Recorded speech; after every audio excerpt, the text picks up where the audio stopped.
Hello, all you freedom-loving people. Ryan Routh was given a life sentence for attempting to assassinate President Trump. The U.S. hosted a summit of over 50 nations to secure supply chains for critical minerals. Negotiations with Iran continue, but President Trump reiterated that if they pursue nuclear weapons again, okay, let's get into it. Today, a federal judge sentenced Ryan Routh to life in prison for attempting to assassinate President Trump. Routh was also sentenced to 7 years behind bars on a gun charge, and he received a $500 fine. During the hearing today, the prosecutor said that a life sentence was justified. They argued that Routh planned the attack for months, he intended to kill President Trump, and he showed no remorse. The prosecutors rejected his attempt to portray himself as calm and nonviolent. They said that his actions prove that he is dangerous. But his defense attorneys pushed back. They said that prosecutors wrongly tried to label the case as terrorism, and they argued that Routh does not meet that legal standard. His defense attorneys also cited a report that diagnosed him with a narcissistic personality disorder and with bipolar II. But prosecutors said that those claims do not excuse his actions and they are not supported by medical records. Then today, Routh spoke in court for about 15 minutes. He repeated his statements that he made during the trial. He portrayed himself as a good person and cited his alleged efforts in Ukraine to help recruit for the army. Routh also said that he never drank, smoked, or used drugs. And he said that he devoted himself to try to make America a better place. But then Judge Cannon cut Routh off and she issued her sentence. Judge Cannon said that Routh intended to kill President Trump, and he would have done so if a Secret Service agent had not stopped the plot. So she said that a life sentence was appropriate, and she called the plot deliberate and evil. Judge Cannon also said that Routh was not a peaceful person. She said his criminal history supports that conclusion. Today, President Trump said that he spoke to Chinese Communist Party leader Xi Jinping by phone. President Trump wrote on Truth Social that his relationship with Xi Jinping remains extremely good, and President Trump expects many positive results in the U.S.-China relations over the next 3 years. President Trump wrote, "Many important subjects were discussed, including trade, military, the April trip that I will be making to China, which I very much look forward to, Taiwan, the war between Russia-Ukraine, the current situation with Iran, the purchase of oil and gas by China from the United States, and numerous other subjects, all very positive." President Trump also said that China is considering increasing its soybean purchases from the U.S. to about 20 million tons this season, and they are planning to buy 25 million tons next season. But even so, shipping data shows that Brazil remains China's main soybean supplier. Today, the phone call took place while the United States hosts a new global summit that was aimed at weakening China's monopoly on the critical minerals market. Representatives from more than 55 countries attended the Critical Minerals Summit.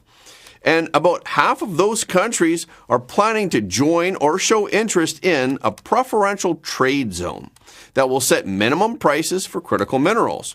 During the summit, Secretary of State Marco Rubio explained that the goal is to prevent the kind of disruption that comes with a market monopoly. And I want to end by saying that while we intend to play a key role and an important role and to use the size and influence of our markets to drive this, this is an international, multilateral effort, and it only works. You can only have diversity and choice in these markets if it is broadly adopted across multiple countries. So this initiative here today may be one that started with us, but this is not solely an American initiative. This must be an international, global initiative with like-minded countries who all have one thing in common. We want to see a diverse supply of critical minerals and a secure and resilient supply chains across the world so all of our economies can prosper without ever having these things be susceptible, at worst case scenario, being used as leverage against us, or any other disruption that could come to the market that would undermine our collective economic security. And Vice President J.D. Vance said that the price floors would be enforced through adjustable tariffs, which would enable the predictable conditions that would attract the investment that is needed in order to open mines and processing centers. Together, we want members to form a trading bloc among allies and partners, one that guarantees American access to to American industrial might, while also expanding production across the entire zone. The benefits will be immediate and durable.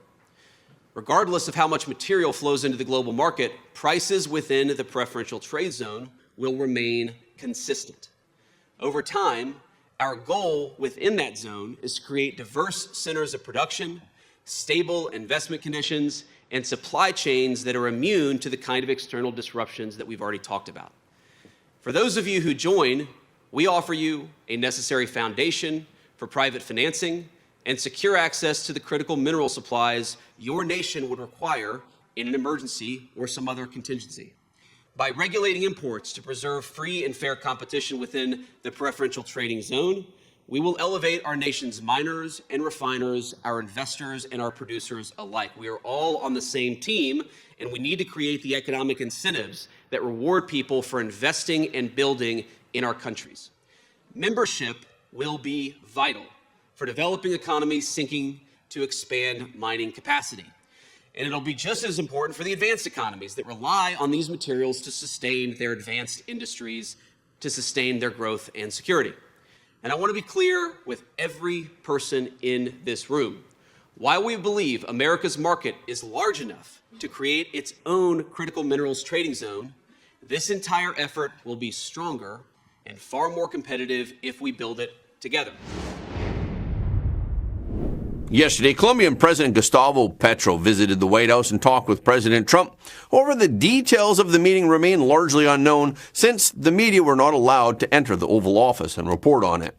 Although relations between the two countries have recently been strained, President Trump stated that he gets on well with Petro. President Trump said, he and I weren't exactly the best of friends, but I wasn't insulted because I'd never met him. I didn't know him at all, and we got along very well, and we're working on that. Then President Trump switched his focus to joint drug trafficking efforts and said, we're working on some other things too, including sanctions, and we had a very good meeting. I thought it was terrific. The Colombian president also said his meeting with President Trump was positive. Petro acknowledged differences between himself and President Trump. Petro said he didn't change his way of thinking, neither did I. But how do you do an agreement, a pact? It's not between twin brothers, it's between opponents. But he also stressed that Tuesday's meeting represented a step toward easing tensions. In reference to his region, he said, so I think it's a small step, but it eases tensions and it limits the possibility of a big war right in the heart of the world. He also showed reporters the MAGA cap that was given to him by President Trump. Petro said, he gave me a red cap, a MAGA cap. It says, Make America Great Again. Petro also grabbed a pen from President Trump's collection and he said, I wrote an S at the end of America, making it say, Make America's Great Again. And that could be done on the basis of mutual respect between two different civilizations, because Latin America is a diverse civilization itself. When asked whether he had discussed U.S. sanctions targeting him, the Colombian president responded that one cannot act under blackmail. He described the talks with President Trump as a meeting between equals.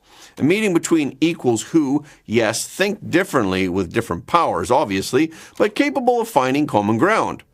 Colombia and the United States have long been at odds over the extradition of drug lords. However, on the eve of Tuesday's White House meeting, the Colombian government announced the extradition to the United States of drug lord Andre Felipe Marin Silva. His alias is Pipe Tulua. Silva is the head of a criminal organization that is operating along the Pacific coast of the Cauca Valley province. He faces charges of conspiring to smuggle cocaine into the United States.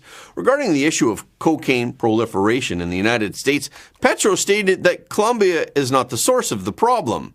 Petro said that the world needed to look beyond Colombia's borders to understand what was fueling the drug trade. He said the first tier of drug trafficking live in Dubai, in Madrid, in Miami. I told President Trump, if you want an ally in fighting drug trafficking, it's going after the top kingpins. Since taking office, left-wing President Petro has abandoned Colombia's policy of forcibly eradicating coca crops, arguing that Heavy-handed measures only punish impoverished rural farmers.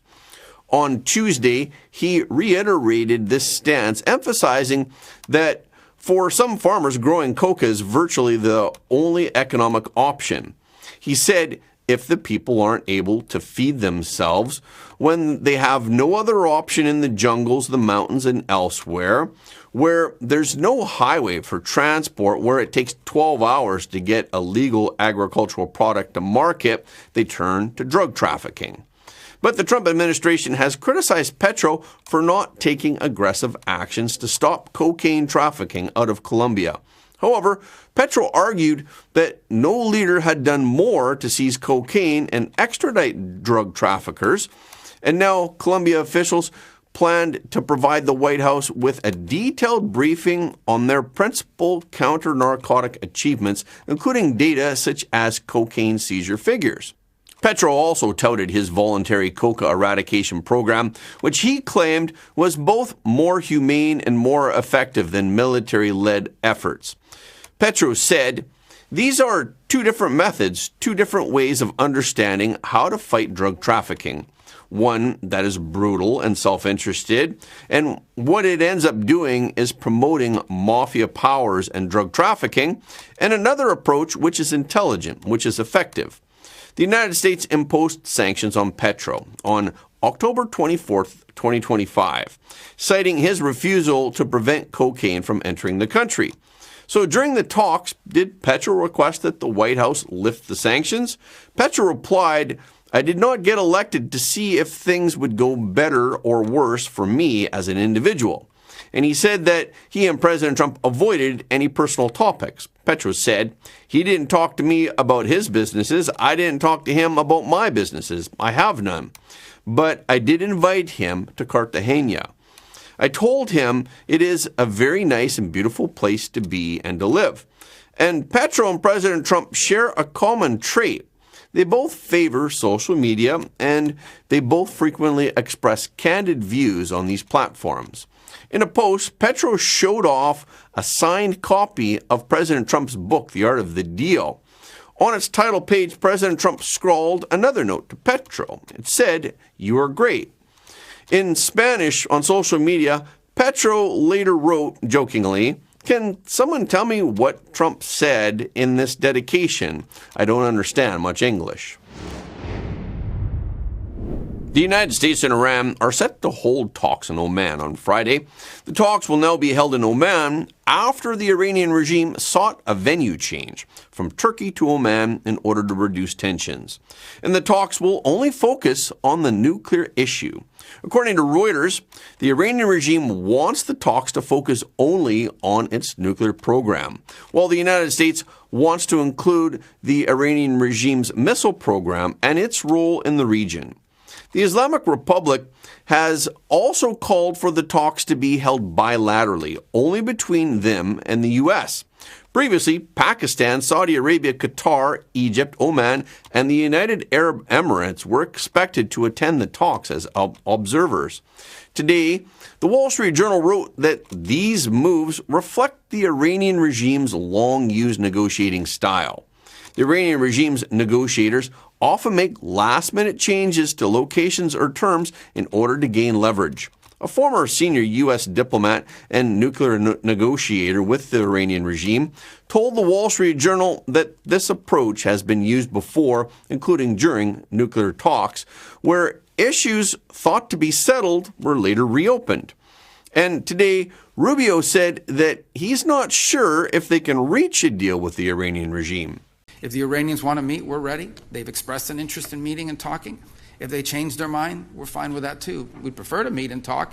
I'm not sure you can reach a deal with these guys, but we're going to try to find out. We don't see there's any harm in trying to figure out there's something that can be done. This is a president that always prefers a peaceful outcome to any conflict or any challenge. Let me back up and say from a big picture perspective, I think it's pretty clear right now, President Trump is willing to talk to and meet with and engage with anyone in the world. I mean, that we don't view meetings as a concession.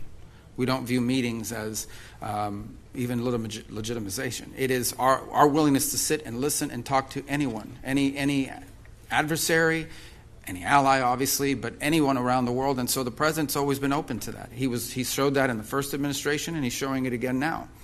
And so I think if there's an opportunity to engage directly with counterparts in the Iranian regime, the United States would be open to that, and that's what we're open to. We thought we had an established forum that had been agreed to in Turkey. It was put together by a number of partners who wanted to attend and be a part of it.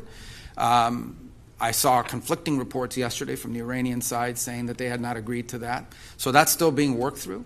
At the end of the day, the United States is prepared to engage and has always been prepared to engage with Iran. As far as the topic of those discussions and what the agenda needs to be, look, I think in order for talks to actually lead to something meaningful, they will have to include certain things. And that includes the range of their ballistic missiles. That includes their sponsorship of terrorist organizations across the region. That includes the nuclear program, and that includes the treatment of their own people. The talks this week will be held despite the military incidents that occurred yesterday in the Persian Gulf. The U.S. military said yesterday that they had shot down an Iranian drone after it approached the USS Abraham Lincoln in the Arabian Sea. But no Americans were injured in the incident and no equipment was damaged. And they later intervened when Iranian gunboats harassed a U.S.-flagged merchant vessel that was transiting through the Strait of Hormuz. According to the U.S. military, 2 Iranian gunboats and a drone approached the oil tanker, the Stena Impero, at high speed and threatened to stop and seize it.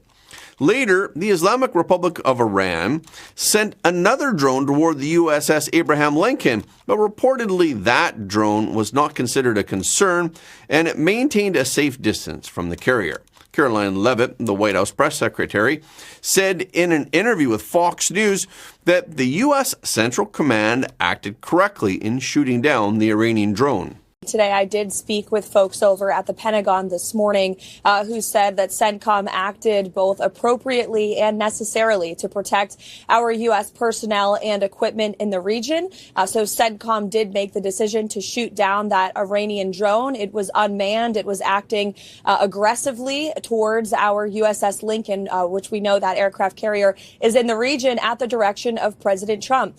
As for the president, he remains committed to always pursuing diplomacy first. But in order for diplomacy to work, of course, it takes 2 to tango. You need a willing partner to engage. And so that's something the president and Special Envoy Witkoff are exploring and discussing right now. Special Envoy Witkoff is set to have conversations with the Iranians later this week. Those are still scheduled as of right now. But of course, the president has always a range of options on the table, and that includes the use of military force. The Iranians know that better than anyone. Just look no further than the highly successful Operation Midnight Hammer, which took not just Iran, but the entire world by surprise and completely obliterated their nuclear capabilities earlier last year.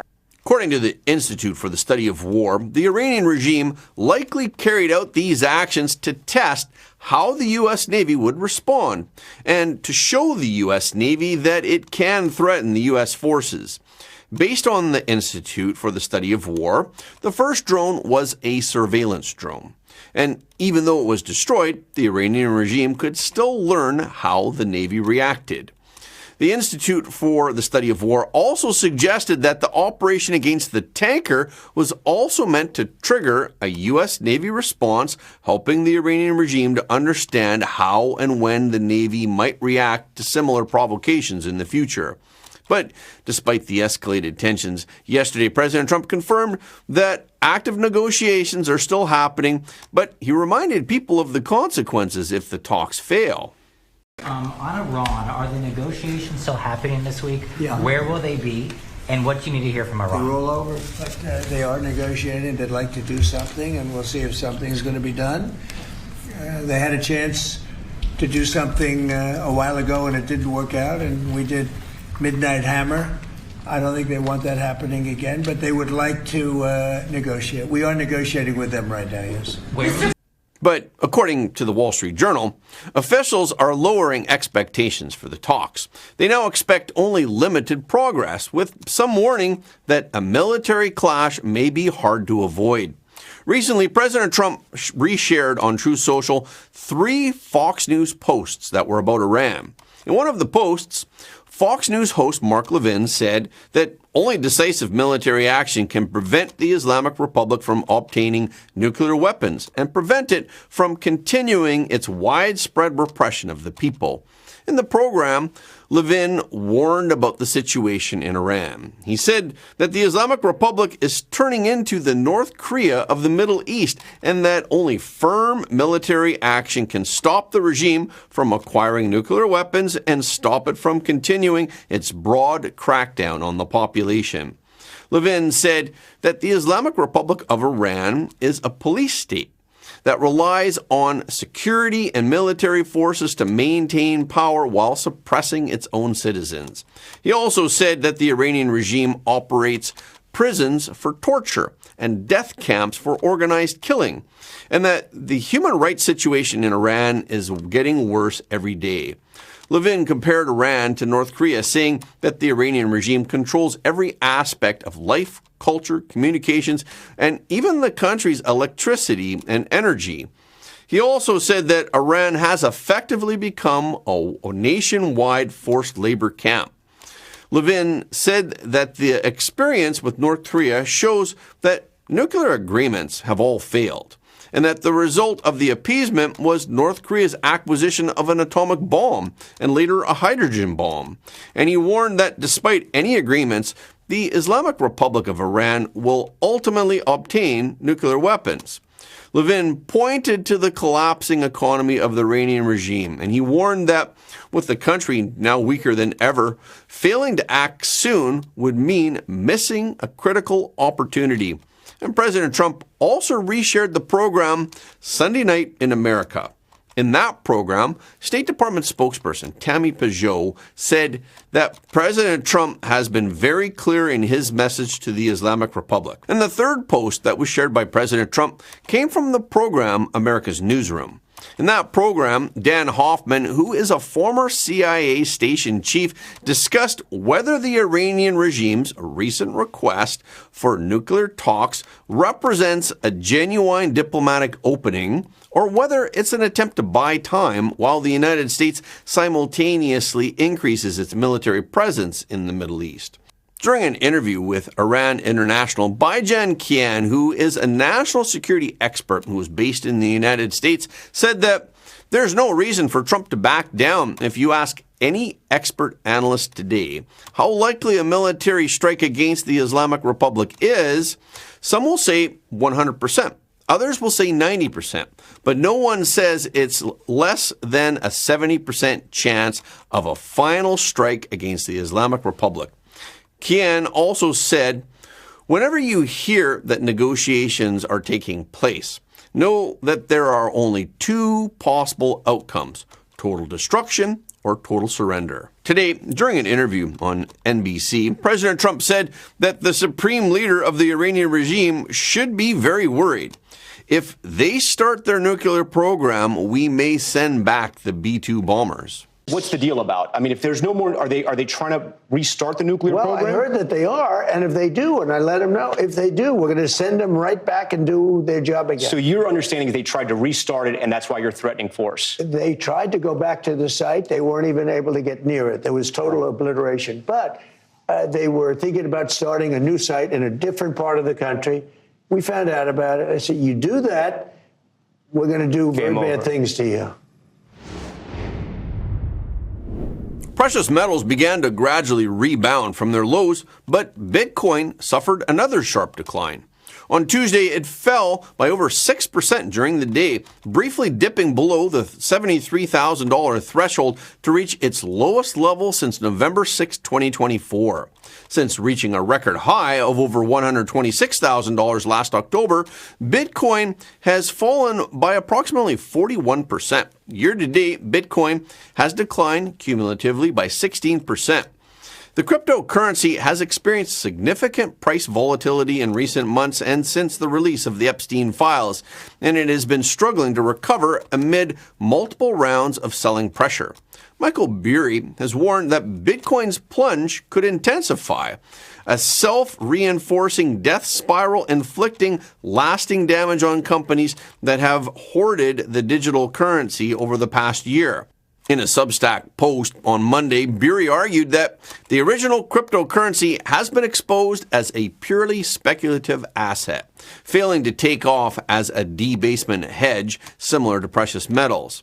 His view runs counter to the long-held argument among digital currency advocates that Bitcoin's fixed supply is comparable to gold. Beery believes that further losses could rapidly strain the balance sheet of major holders, and it could force selling across the crypto ecosystem and trigger widespread value destruction. Beery wrote, "Sickening scenarios have now come within reach. Should Bitcoin fall another 10%?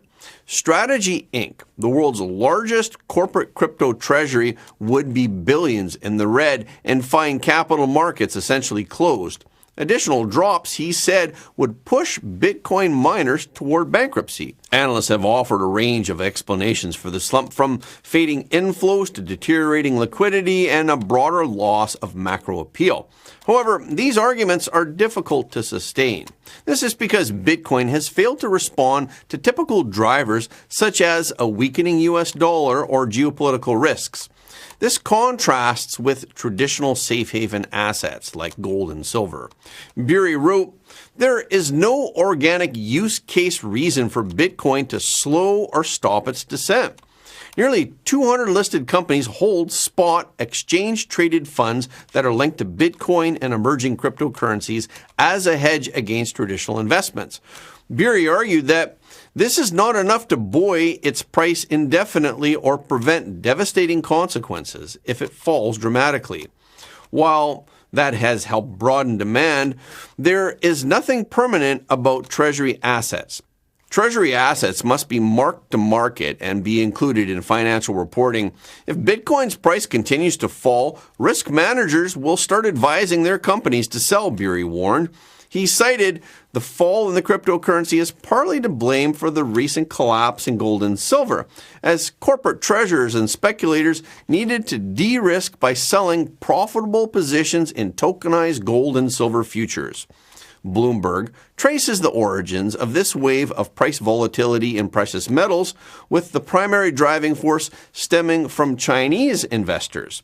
Over the past few weeks, a frenzied influx of capital into the commodities market from retail investors to major equity funds has propelled gold prices to a record high of $5,595 per ounce and propelled silver to an unprecedented $121 per ounce. On Thursday evening, as the U.S. markets opened and the dollar strengthened, Chinese investors who had previously been accustomed to driving up prices opted to take profits during the Asian morning session. This triggered a snowball effect of selling pressure. Alexander Campbell, the former head of commodities at Bridgewater Associates, stated bluntly, "China has sold off its holdings and now the market is bearing the consequences." Following the bursting of this bubble that was inflated by speculative capital, future price movements will likely remain contingent upon the next moves within the Chinese market, with the current premium in China being $26.78, bringing the price of physical silver in Shanghai to $105. And that's a wrap for this episode. Thank you so much for your support of Front Page. Please remember to leave a comment below the video. This is really helping us to be seen all around the world. The more people who watch Front Page, the more freedom-loving people the world will have. And please hit the like button and hit the notification bell after subscribing. And please share this video with your friends and family, because everybody deserves to know the truth.